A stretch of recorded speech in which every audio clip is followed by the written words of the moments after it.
Hi friends, ఎలా ఉన్నారు? Welcome to my channel Padma 14 creations.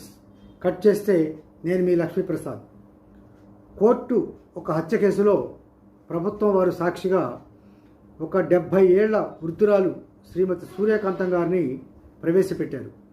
Public prosecutor గారు కళ్ళజోడు సర్దుకుంటూ, చూడమ్మా, నేనెవరో నీకు తెలుసా అని అడిగాడు. దానికి ఆ వృద్ధురాలు సూర్యకాంతం నోరు నొక్కుంటూ, ఓరి భడవ, నువ్వు తెలియకపోవటం ఏంట్రా, నువ్వు ఒక అడ్డగాడిదవి. చిన్నప్పుడు గోళీలు ఆడుకుంటూ మా వీధిలోనే పెరిగింది. చిన్న చిన్న దొంగతనాలు చేసేవాడివి. మా కిట్టుగాడి పెన్సిళ్ళు పెన్నులు ఎత్తుకెళ్ళి జీడులు గట్రా కొనుక్కొనేవాడి కదా. ఇప్పుడు నల్లకోట వేసుకొచ్చావు, ఇది నీదేనా లేక ఎవరిదన్నా కొట్టుకొచ్చావా అంటూ చేతిలో ఉన్న గొడుగుతో ఒక్కటిచ్చింది.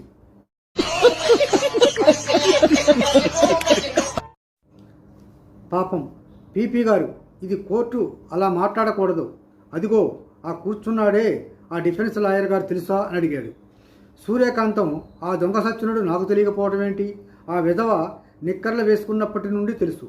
వాడు తన పెళ్ళాన్ని నానా యాత్రలు పెడుతుండేవాడు. నేనే వెళ్ళి ఆ అమ్మాయిని ఓదార్చేదాన్ని. అలాంటి మహా ఇల్లాలు ఉండగా ఈ త్రాస్తుడు సానికొంపల చుట్టూ తిరుగుతూ దానిని పిల్లల్ని ఏడిపించుకు తినేవాడు. చివరకు ఆ ఇల్లాల్ని కిరసనాయలు పోసి చంపాలని చూశాడు. సమయానికి నేను ఇరుగు పొరుగు వారం కలిసి వాడికి 4 చివాట్లు పెట్టి కాపురం బాగు చేశాం.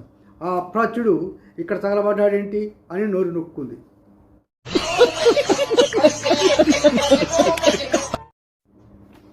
కోర్టు హాలులో నవ్వులు కేరింతలు ఏళ్లతో మారుమోగిపోతుంటే సెషన్స్ జడ్జి గారు కోర్టును 10 నిమిషాలు వాయిదా వేసి పీపీ గారిని, డిఫెన్స్ లాయర్ గారిని తన గదికి పిలిపించాడు. మీరిద్దరిలో ఎవరైనా ఆ ముసలదాన్ని జడ్జి గారు తెలుసా అని ప్రశ్నించారంటే మీ ఇద్దరికి కోర్టు ధిక్కార నేరం కింద చెరో 1 వారం రోజులు జైలు శిక్ష వేస్తాను, జాగ్రత్త అని హెచ్చరికలు జారీ చేశారు జడ్జి గారు. ఈ వీడియో నచ్చితే లైక్ చేయండి, షేర్ చేయండి, సబ్స్క్రైబ్ కూడా చేయండి. మీ సూచనలు సలహాలు కామెంట్ బాక్స్లో మాకు తెలియజేయండి. సర్వే జన సుఖినో భవంతు.